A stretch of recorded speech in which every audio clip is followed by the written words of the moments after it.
Bonjour, donc voici un, un sujet qui va faire couler beaucoup d'encre parce que c'est évidemment quelque chose d'extrêmement polémique comme vous allez voir. C'est à la limite de l'incompréhensible, mais il faut avouer que bon, depuis quelques années maintenant, la politique nous a pas vraiment habitués à autre chose que de l'incompréhensible.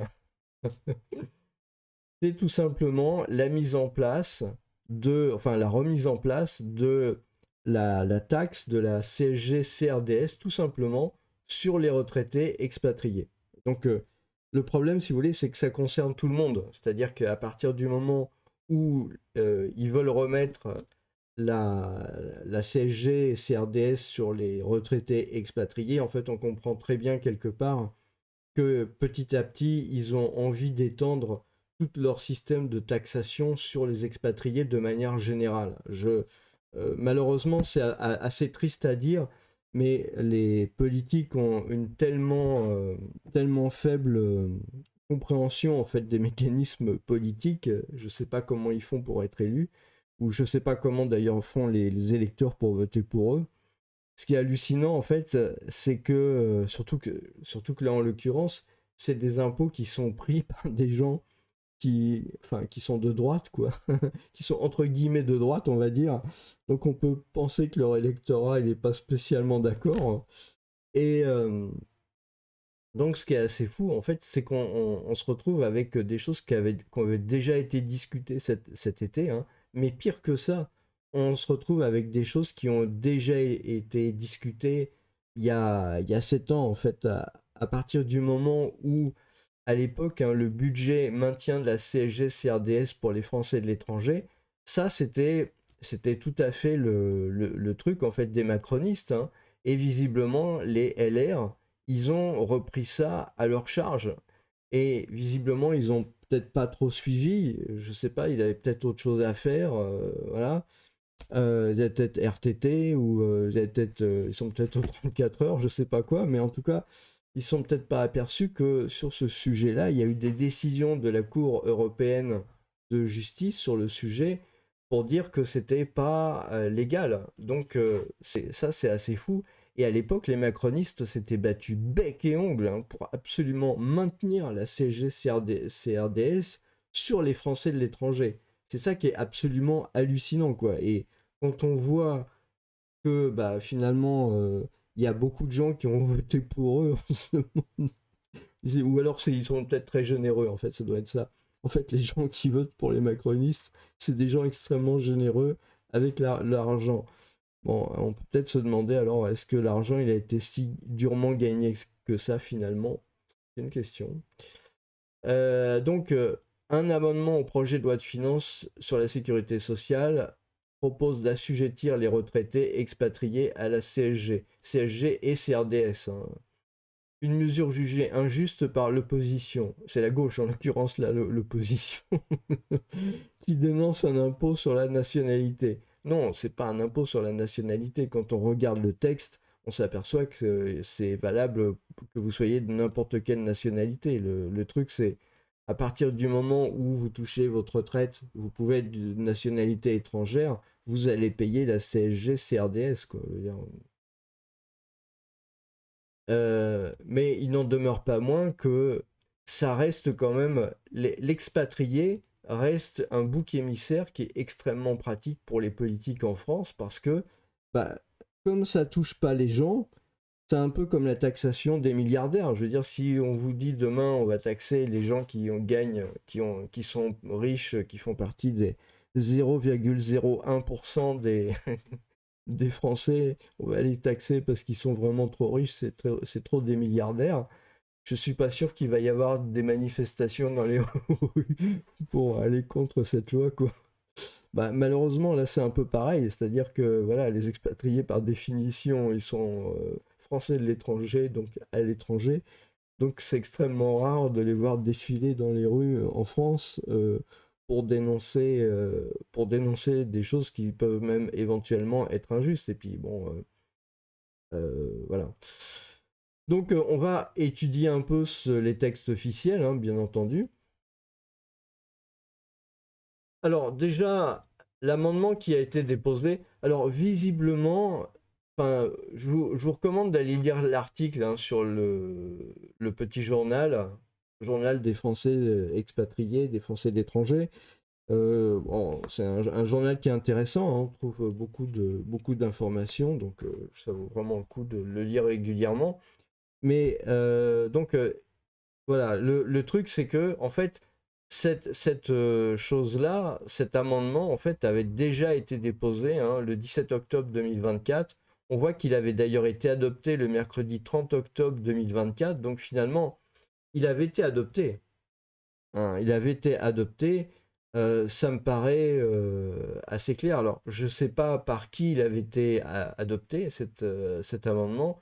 Je ne sais pas enfin, quels sont les partis qui se sont portés pour, mais en tout cas, voilà, à l'époque, il avait été adopté, en tout cas. Hein. Donc, ça veut dire quelque part, on retrouve à l'Assemblée nationale quand même une majorité de députés. Il faut bien comprendre ça. Je pense que c'est très important à bien comprendre. Les députés, une fois que quand ils veulent se faire élire, ils sont très sympas avec vous. Voilà, vous avez raison, vous êtes les plus beaux, les plus forts, etc. Une fois que vous les avez élus, ces gens-là, ils sont dans un truc qui s'appelle l'Assemblée nationale. Et à ce moment-là, l'argent qu'ils gagnent, à ce moment-là, c'est un peu comme vous, votre salaire, si vous voulez. Votre salaire, vous allez travailler, il est versé, votre salaire par votre entreprise. Ou si vous êtes un indépendant, bah, le salaire, il est versé par le client.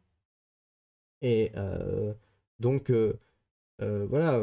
Mais là, leur salaire, en fait, à ces gens-là, il est versé par les impôts. Hein. Donc, si vous voulez, à partir du moment où ils remplissent la caisse, quelque part, ils pensent aussi à leur façon de se payer. Donc, c'est important. Donc, les taxes, les impôts et les choses comme ça, ils n'en sont pas complètement détachés, puisque finalement, il y a une partie de cet argent-là qui est payé en impôts, en taxes, bah, qui fait partie des recettes de l'État et donc qui permettent de payer leur salaire finalement, d'une part, qui permettent aussi quelque part aussi par la suite de payer leur retraite, qui payent aussi des, des frais, ils leur payent une certaine partie des frais et ce genre de choses-là. Donc c'est plus leur intérêt, c'est une fois qu'ils sont élus, bah voilà, hein, c'est ça en fait le truc. Donc ça a été adopté. Donc il y a eu une majorité. Il y a eu la plupart de... Enfin, je ne sais pas qui s'est porté là-dessus, mais en tout cas, il avait été adopté. Qu'est-ce que dit ce truc? Il dit, après l'article 7, insérer l'article suivant. Le code de la sécurité sociale est ainsi modifié. Au petit 1 de l'article L36-1, les mots... Alors, c'est ça qui est supprimé. À la fois considéré comme domicilié en France pour l'établissement de l'impôt sur le revenu et... Voilà. Donc ça, c'est la magie un peu hein, de... Il faut aller voir le truc. Alors, je l'ai retrouvé pour vous quand même, hein, parce que sinon, c'est pas drôle. Donc, là, vous pouvez voir, donc chapitre 6, contribution sociale généralisée, article L136-1 à L136-8. Je rappelle quand même, hein, pour la CSG, hein, que ça vous rappelle, Rocard, quelqu'un qui est adulé par la classe politique française. On comprend, je veux dire, c'est quelqu'un qui a quand même mis en place des impôts qui finalement ont été reconduits d'année en année, comme ça, sur des dizaines d'années, et qui ont permis à l'État d'engranger toujours plus d'argent. Il a toujours été augmenté, cet impôt-là. Donc, cette personne qui est créateur d'impôts, hein, en fait, en France, on n'adule pas les prix Nobel ou les gens qui font réussir les entreprises. On adule les gens qui sont créateurs d'impôts. C'est important de le dire. Cette personne-là, Rocard, est admiré de tous, il est béatifié parce que bah, il réussit justement à tirer quelque part, il arrive à tirer tout l'impôt. Donc on voit en fait la partie qui est en, qui en qui, comment dire, la partie qui est concernée. Donc c'est l'article 136-1. Les personnes physiques qui sont à la fois considérées comme domiciliées en France pour l'établissement de l'impôt sur le revenu et, alors, il faut faire attention aux petits trucs comme ça, et à la charge, à quelque titre que ce soit, d'un régime obligatoire français d'assurance maladie. Voilà. Donc ça veut dire quelque part, donc si je reprends le truc, hein, c'est à la fois, il s'arrête à sur le revenu et. Donc voilà, sur le revenu et il y a voilà, à la fois. Voilà. Donc c'est tout ça qui est supprimé. Ça veut dire les personnes physiques qui sont à la charge, à quelque titre que ce soit, d'un régime obligatoire français d'assurance maladie. Voilà. Et donc, bah, ça transforme le truc finalement en un... Ça transforme le truc en les gens qui sont bah, non résidents en France, eh ben, vont quand même être touchés. Alors que c'est quand même assez hallucinant finalement parce que quand vous êtes à la retraite, il faut que vous payiez quand même votre sécurité sociale, donc vous pouvez la payer dans le pays dans lequel vous êtes et vous profitez pas du tout en fait des bénéfices sociaux en fait qui sont en France.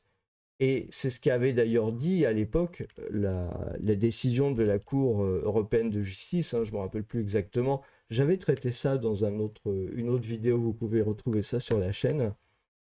Vous allez voir, hein, c'est à propos justement de la CSG-CRDS. J'ai fait une vidéo sur le sujet et on voit que ça avait été, j'en avais parlé à l'occasion justement de l'histoire d'impôt universel, etc. Et donc, voilà, et cette histoire est revenue sur la table et elle a été votée. Et ce qui est le plus hallucinant, c'est qu'elle a été votée, finalement, elle a été proposée et votée par des gens qui se disent de droite. Mais en fait, on a affaire à un système qui est vraiment comme en Chine, en Chine qu'on appelle communiste, hein. On est sur la chaîne d'expatriation où quand même je traite des problématiques de Chine, donc je connais un peu la Chine. En Chine, vous avez un truc qui s'appelle le Parti communiste. Voilà, c'est l'étiquette à l'entrée de la boutique. Vous avez marqué ici on est au Parti communiste. Mais dans la boutique, en fait, ce qui se passe, c'est que vous avez toutes les tendances politiques possibles et imaginables qui sont rassemblées. À la fois des gens d'extrême gauche, d'extrême droite, libéraux, tout ce que vous voulez. Voilà, c'est tout là-dedans. Et les gens, les étrangers, ont l'impression que c'est un régime monolithique parce que il y a une censure qui est opérée sur le fait que tous les débats du parti politique, du Parti communiste, doivent rester dans le Parti communiste. C'est interdit de les sortir à l'extérieur, pour éviter qu'il y ait un débat public, en fait. C'est ça le problème. Ce qu'ils veulent éviter, c'est qu'il y ait un débat, pour des raisons historiques, hein, je ne vais pas revenir là-dessus, mais si vous voulez, pour des raisons historiques, ils ont considéré que c'était mieux d'avoir un débat politique caché quelque part, et qui ne soit pas un débat public. Mais il y a un débat, mais il y a quand même un débat, il y a quand même des partis, si vous voulez. C'est moins visible nécessairement, bah, obligatoirement c'est beaucoup moins visible. Si vous voulez, il y a quelque part des sous-partis, des morceaux du parti quelque part, avec des gens et des familles, si vous voulez, voilà, de gens qui sont plus ou moins proches et puis qui représente telle ou telle tendance, etc. Donc vous avez vraiment une vie politique qui existe, elle existe, hein, elle est réelle. Vous avez même des votes en Chine, hein, je veux dire, c'est pas une insulte. Vous avez même des votes. Simplement, c'est pas public. Voilà, c'est pas des choses qui font. C'est pas il n'y a pas des campagnes électorales comme vous avez. C'est des choses qui doivent se passer dans le parti. Et comme c'est que le parti, en fait, bah, il y a nécessairement moins de gens qui votent, hein, puisque voilà. Mais par contre, ça reste quand même, si vous voulez, très diversifié en fait, hein, et peut-être même plus diversifié qu'en France en fait. Et on a un peu le même genre de choses, c'est-à-dire que ce qui est hallucinant quelque part en France, c'est que pour moi, j'ai pas de problème, si vous voulez, avec un communiste qui me dit voilà, demain je veux nationaliser, demain je veux tout taxer, demain tout ce qui est à toi est à l'État, tout ça. Moi, ça me pose pas de problème parce que c'est logique. Je veux dire, quelque part, le gars il applique son programme et bah voilà, son programme c'est ça, pourquoi pas? Il y a une logique, il y a une honnêteté intellectuelle. Le gars il pense que c'est mieux pour la société, pourquoi pas? Mais alors, dans ces cas-là, pourquoi on n'a pas des gens de droite qui ont une vraie politique de droite? C'est ça le problème. C'est ça le problème. C'est-à-dire on n'a pas le pendant en face, c'est-à-dire on a un État qui est complètement sclérosé, qui est complètement alambiqué au niveau des procédures administratives. Faire du business en France, c'est pas possible si vous n'avez pas soit les bonnes relations, soit fait les bonnes écoles, donc les bonnes relations quelque part. Enfin, je veux dire, c'est tout de suite très compliqué. Les petites et les moyennes entreprises sont obligées de partir à l'étranger quand elles veulent se développer. C'est une vraie catastrophe. On voit bien l'économie française où elle en est. Je veux dire, c'est à cause de ça, quelque part. Hein. Euh, alors il y a des grandes annonces qui sont faites, ouais, la tech, les startups, les trucs comme ça, mais bon, c'est juste un peu de spectacle, quoi. Mais à part ça, il y a pas vraiment grand-chose. Les choses, elles vont se faire aux États-Unis. Les Français, ils réussissent dans la Silicon Valley. C'est terrible à dire, mais malheureusement, c'est comme ça, quoi. Donc, c'est ça le problème, c'est il faut des gens une fois qu'ils se considèrent de droite, eh ben, il faut qu'ils assument une politique de droite. Hein, et voilà. Et comment ça se fait donc qu'on a des gens qui se disent de droite et qui veulent augmenter les impôts? Je veux dire, on peut critiquer Trump tant qu'on veut, par exemple, mais Trump, il a dit qu'il baissait les impôts, c'est un mec de droite. Moi, ça me paraît logique. Je veux dire, voilà. Je veux dire, et quelque part, voilà, c'est un peu. Bah, il y a d'autres exemples. Hein. Il y a évidemment d'autres exemples. Euh, il y a même d'autres exemples dans des pays européens. Hein. Je veux dire, pas besoin d'aller chercher aux États-Unis, mais dans d'autres pays européens aussi, pareil, vous avez des gens de droite, bah, ils veulent une politique de droite, quoi. Voilà, avec moins d'impôts, plus de business. C'est pas d'ailleurs nécessairement plus de. Je pense que c'est aussi un peu ça le problème. C'est pas nécessairement. D'ailleurs, c'est même pas nécessairement plus pro-entreprise. C'est plus pro le fait que des gens arrivent à créer des entreprises et développer des business, des choses comme ça. C'est pas pro-entreprise qui est déjà membre du CAC 40 et que t'es mon copain et tout ça. Enfin, je veux dire, ça, c'est pas être de droite. Ça, ça n'a rien à voir avec être de droite, quoi. Donc, voilà. Mais en tout cas, c'est quelque chose qui est passé visiblement au Sénat. Hein. C'est quelque chose qui est passé au Sénat. Euh, et c'est pris par des gens, voilà, qui normalement ont quand même pas du tout été élus pour ça, quoi. Je veux dire, c'est même plutôt le contraire. Donc je trouve que c'est quand même assez hallucinant. Hein.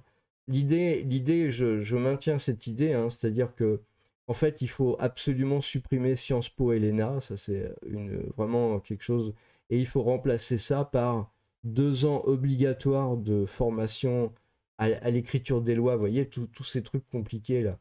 Il faut passer 2 ans de formation pour les députés.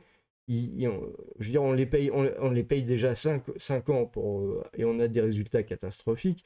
Je veux dire, autant les payer 7 ans finalement, en leur offrant 2 ans d'études, de manière à ce qu'au moins à la fin de leurs 2 ans d'études, ils puissent produire des trucs qui soient autre chose que du n'importe quoi. Au moins, voilà, quoi. Je veux dire, c'est pas l'argent que ça va coûter en plus. Voilà, au pire, on risque d'avoir une bonne surprise, quoi. Donc, voilà, il faut. Et puis, au moins, il y a aussi une autre raison, peut-être, qui peut être utile de faire. D'obliger les élus, en fait, à suivre 2 ans d'études. Déjà, les lois, elles sont pas faites pour le lendemain. Hein. Les lois, elles sont faites, voilà, ça prend des mois, des années. Donc, que le gars soit pas élu, je veux dire, au jour J, c'est pas très grave. Ce qu'il faut, c'est qu'il soit élu à un moment donné. Voilà, ça se passe dans la durée. On voit bien, le pays, il a coulé depuis ces dernières dizaines d'années. Donc, finalement, 2 ans de formation d'un élu, a priori, on voit bien que c'est pas un problème. Au contraire, ça peut peut-être même être une solution pour leur permettre un peu de réfléchir à long terme, euh, d'apprendre le français, tout ça, des fois. Et donc, voilà, ça peut leur permettre, en fait, de produire autre chose que du n'importe quoi. Parce que, je veux dire, autant, enfin, je veux dire, c'est mal barré, quoi. Je veux dire, clairement, c'est pas en adoptant la politique du bouc émissaire que les choses vont rentrer dans l'ordre en France. Hein. Je veux dire, ça marche pas, quoi. Hein. Et puis, il y a un certain nombre de choses, enfin, je veux dire, c'est assez n'importe quoi. Donc, Je pense que vraiment, c'est passé, hein. C'est passé au Sénat, donc il doit y avoir après une lecture à l'Assemblée. Le Premier ministre disait qu'il était très content que ça aille au Sénat parce qu'il se sentait un peu chez lui, etc. Mais bon, à un moment donné, enfin, je veux dire, voilà quoi. C'est un problème pour tous les expatriés, c'est pas seulement les retraités, hein. Moi, je suis pas retraité, mais c'est pas un problème, c'est un problème pour tout le monde. Pourquoi? Parce qu'on voit bien que derrière les retraités, en fait, euh, on veut, ça s'était vu avec les macronistes et la CSG, hein, on veut absolument essayer de, de considérer les expatriés, les Français, comme des boucs émissaires plutôt que des gens qui contribuent à la richesse de la France. Le problème, c'est que ça ne se voit pas qu'ils contribuent à la richesse de la France, mais c'est quand même le cas. Je veux dire, si jamais il n'y avait pas les 3 millions de Français à l'étranger actuellement en 2024, le commerce extérieur de la France, je ne vous raconte pas où il serait, quoi, parce que faut bien comprendre une chose, hein, c'est que les expatriés, eh bien, c'est quand même eux qui font vendre tout ce qui se vend en dehors de la France. Alors, ça se compte en dizaines de milliards d'euros quand même. Donc, voilà. Euh, c'est aussi des économies pour les Français, mine de rien, qui vivent en France.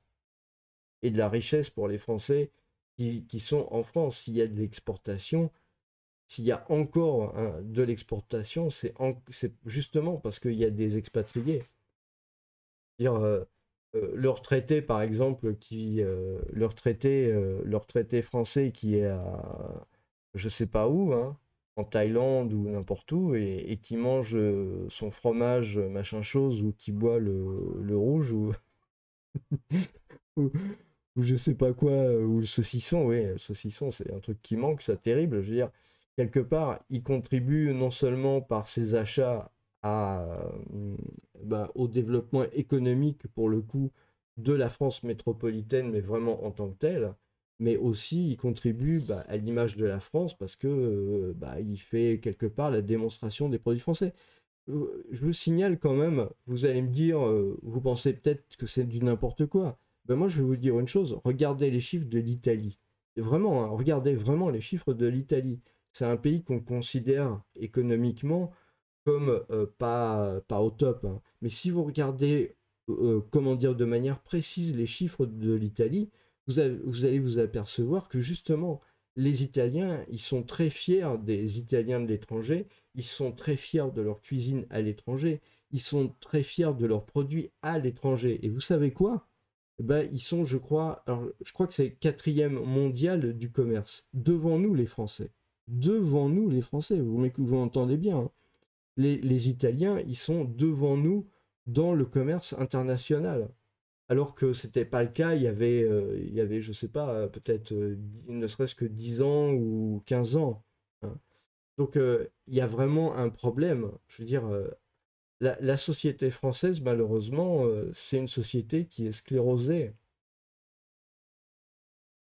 C'est terrible à dire, mais c'est une société, si vous voulez, qui est très bien adaptée aux défis des années 70. Aux défis, la société française, c'est une société qui est tout à fait adaptée aux défis des années 1970. Voilà. Le problème, c'est qu'après, il n'y a pas eu d'adaptation et qu'on le voit à chaque crise. Hein, à chaque crise, ça se voit et ça se voit encore même maintenant. En fait, la qualité la qualité et puis la réussite de l'économie française, elle dégringole à chaque crise. Il n'y a pas de rétablissement. Je veux dire, chaque fois qu'il y a une crise, le système français n'arrive pas à s'adapter. Et comme il n'y a pas vraiment quelque chose qui bouge vraiment, parce que il y a eu beaucoup de richesses accumulées auparavant, hein, et comme ça bouge pas, eh ben, il n'y a pas de remise en question. Mais on est sur un modèle des années 1970. Je veux dire, voilà. Quand on voit, par exemple, moi, ce qui me frappe, c'est les syndicats. Hein, encore une fois, je suis de droite, hein.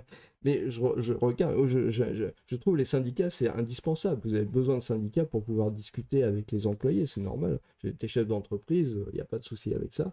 C'est vraiment très nécessaire. Mais quand vous voyez, par exemple, les syndicats en France, ils n'arrivent plus à mobiliser, hein. Je veux dire, ça n'interroge pas.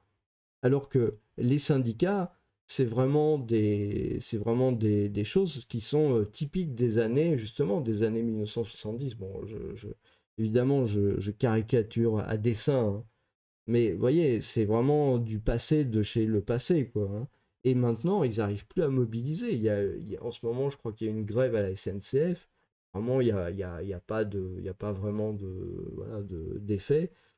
Ils n'arrivent plus du tout à mobiliser parce que je pense qu'ils ne se sont pas aperçus. Et puis, quelque part, euh, quelque part, il n'y a probablement pas aussi. Enfin, bon, c'est peut-être trop compliqué. Je vais peut-être trop loin sur le sujet, mais quelque part, ils sont encore dans les années 70, quoi. Ils ne se sont pas aperçus qu'on était en 2024 et que les choses avaient complètement changé en 50 ans. Et ils ont gardé le même schéma de pensée, mais dans les années 70, il y avait des industries, je veux dire, il y avait le général de Gaulle, il y avait Pompidou qui avait fait des plans, on parlait de plans de développement à l'époque. C'était pas juste. Le problème de ce qui se passe depuis des années, c'est qu'il y a juste en fait des plans de taxation, alors qu'à l'époque, c'était des plans de mise en place de l'industrie, mise en place de tout un tas de choses comme ça, d'organisation de l'économie. Enfin, c'était quand même très, très élaboré. Mais c'est pas le truc qui va durer 30 ans. Au bout d'un moment, ça doit évoluer. Il doit y avoir des choses qui doivent un peu changer. L'économie française, elle est passée de grandes industries, justement, où les syndicats étaient nécessaires parce que c'était des grosses machines, etc. Finalement, on est arrivé maintenant sur du plus petit, enfin, je veux dire, sur des entreprises plus petites, mais avec plus de capitaux, etc. Le personnel est devenu complètement différent. Je veux dire, le rôle des syndicats aurait vraiment dû évoluer, mais ils sont restés comme ils étaient quand je dis 50 ans, je suis gentil, parce que ça date d'il y a très longtemps. Mais voilà, et donc, voilà, on a un problème en France d'adaptation, et je pense que, bah, malheureusement, je pensais que, quand même, le temps qui passe permettrait à des élus, à des gens qui peuvent être ministres, etc., de comprendre un peu l'évolution du pays, etc. Mais visiblement, ça a l'air d'être une mission impossible. Donc c'est peut-être pour ça qu'il y a de plus en plus d'expatriés et puis de gens qui partent, quoi, parce que voilà, ou qui veulent pas revenir. Je veux dire, à partir du moment où la constatation c'est que bah, les choses empirent et que finalement il n'y a rien qui s'arrange et qu'on n'en voit pas le bout du tunnel, bah voilà, les gens ensuite euh, en tirent les conséquences, quoi. C'est terrible, hein, mais voilà. Donc voilà, c'est un autre. Donc je refais la vidéo, hein, parce que j'avais fait quand même pas mal de vidéos sur l'impôt universel, etc. Donc là, c'est pas un impôt universel, mais c'est quand même un impôt sur les expatriés injuste parce que bah, à un moment donné, ils payent ils profitent pas de la sécurité sociale et de ces trucs-là, donc ça c'est absolument pas normal. C'est quand même de la spoliation, quoi. On peut pas appeler ça d'une autre manière, hein. Donc bah voilà, voilà, voilà.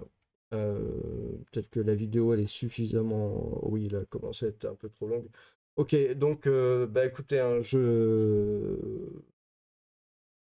regardez un peu ce qui se passe. Encore une fois, hein, je veux dire, soyez vigilants. Je veux dire, Euh, faut pas laisser En ce moment, le budget, il est encore en discussion. Euh, Vous avez des représentants. Bah, voilà. C'est à vous de voir sur ce sujet-là, quoi. Mais c'est assez désolant de voir ça. Voilà, je vous remercie. Bonne journée.